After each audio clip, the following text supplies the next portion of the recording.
One time during sex the cat decided he needed pets and laid on my chest and stared at my husband. What is the worst thing to happen to you during sex? Hey Yuo, my favorite viewer is back for another story time. So good to see you my dude, did you miss your boy Andrew? You can't hide it, I know you did. Since you're here, can you do a bro is solid and hit the like button and maybe even subscribe? Just remember, you can always unsub if you don't like my stories, I promise I won't get mad. Anyway, let's start the stories. Gagged on my boyfriend's dick mid-deep throat and let out a giant fart. While having car sex, had a very nice elderly woman pull over to make sure we were okay. I was banging my girl Dogja style. Her dog jammed his snout in my crack and started licking my asshole. Closest I ever got to a threesome. I once passed out mid-climax. I didn't eat that day and I just collapsed on her. She thought I straight up died on her. Wasn't too serious but was definitely not fun. Worst for me physically? Pulling both hamstrings? First one, then the other while compensating. Worst for me mentally? My GF's mom walking in on us 3 times now. Bonus afterward when I heard her gossiping with a friend about it over the phone. Her little ducking rat dog of a chihuahua snuck in the room while we're ducking and attacked me. You have no idea how fast a man can move when there is a set of tiny evil teeth coming at your junk. The guy had a sudden pain. One side of his penis and groin turned black and blue. Had to go to the ER. Thought I broke his penis. It was a blood clot that moved there due to what was going on the erection. Broke my pinky as I was shifting my position during missionary. My girlfriend, wife now, and I both heard it crack, but I was so into it that I finished, went to the washroom, reset the finger and never even went to the hospital. It healed on its own, but there's still a bit of a crook to the right. We still laugh about it to this day. I was eating her out. When she began to climax, she had her thighs on my shoulders with her legs up. She began squeezing my neck really hard. Not wanting to ruin her orgasm, I kept going until I passed out from her choking me out like that. She thought she killed me. I was only out for like a minute, but to her it was like 5. She said you're so good at this. Followed that up with much better than Travis and Matt. Who the duck are Travis and Matt? Edit. Thank you to the kind stranger for the award, and an honest thanks to you all for making me laugh so hard over a story I try not to think about often. Also, I'm ashamed I never made the crit roll connection. I bought some fancy, organic lube to try with my boyfriend at the time. We get down to business and my vagina starts stinging a little bit. Then a lot. Then full on burning. We quickly stop and he says that his bits are feeling a little tingly, but not the level I'm on. I grab the lube bottle and take a better look at it. Just says normal, organic, unscented lube. I spend 5 minutes looking all over this damn bottle before I find the problem in the very last listed ingredient. Menthol. My vagina continued to burn for the next hour.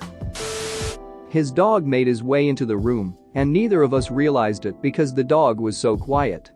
We were changing positions and my foot went off the edge of the bed, and the dog bit the duck out of it. This was maybe 2 weeks after having foot surgery, probably less because I still had stitches in my foot. I cried so hard. It's okay though. The guy explained that he rescued the dog from a dude that used to kick the crap out of him. Poor puppy probably thought he was getting kicked again and just tried to defend himself. Used to have kind of that roll around sex where you drastically change positions and just going at it. We were on the floor and we somehow tipped this heavy ass lamp over and a metal part hit her square in the lip, busted it pretty decently. We worked at the same place and her excuses for it were terrible, that's all I remember. I'll throw this in. Edit. Also same girl, going at it, take her pants off in the pitch black and just chuck them across the room. Hear this unbelievably loud sound of shattered glass, said Duckett, kept going at it. Found out in the morning it was my roommate's bong, in a million pieces, he just said after I told him hey if you're gonna break it, that's the way to do it. Right before he finished, he pulled out and, instead of coming, he peed all over me. Complete accident. We were both incredibly alarmed, but I went straight into damage control mode and calmly cleaned up and comforted him because I'm sure it had to be completely humiliating to accidentally pee on your partner. Later when I was alone I let myself be grossed out and feel sorry for myself lol. Edit. Yes, it absolutely can happen, it's just rather uncommon and more of a special circumstance.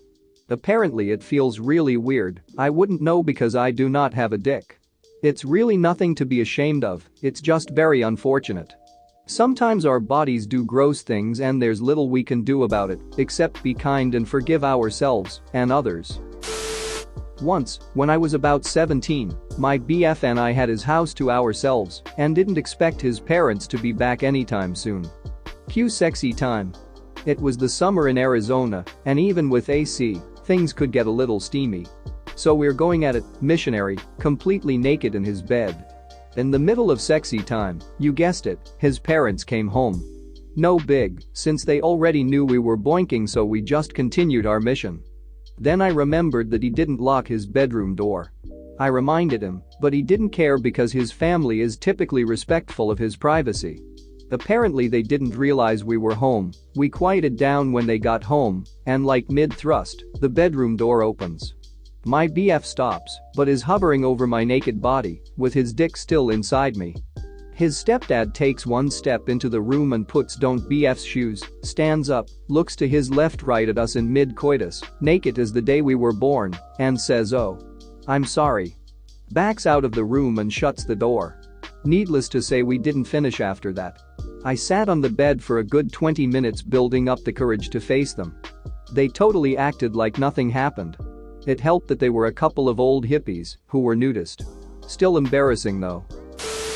D-Bag ex-BF thought he was a sex god cause he was slightly above average size-wise. Well I was not turned on, no lube plus him just trying to get it into my vag. I'm bleeding and telling him to stop, he does, then just says I'm going to go finish in the bathroom without asking if I'm okay or what's going on. We were exes not long after that. Edit. Thanks everyone for the support. For those who have been commenting that it was rape, no. It was not. I willfully, stupidly maybe, consented to sex with the asshat, and it did not go as planned. Not going as planned happens all the time, however there was nothing about the situation that made my consent invalid. Key thing next.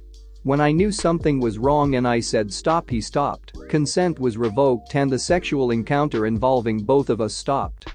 His response and actions, to go finish himself off in the bathroom instead of ask what's wrong, if he could help, etc. shows he's a real self-centered pose and why we quickly were not dating after that.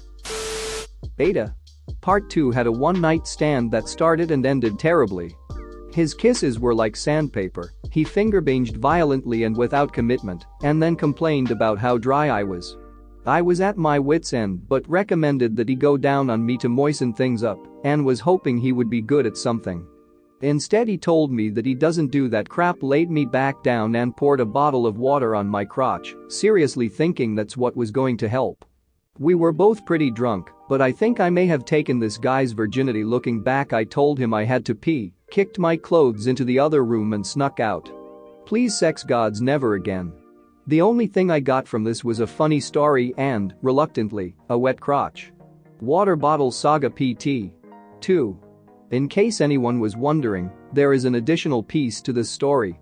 I didn't originally include because it technically was not during sex, but after sneaking my way out of his apartment and grabbing a banana for sustenance, alcohol, ladies and gentlemen, I actually got lost in the parking lot.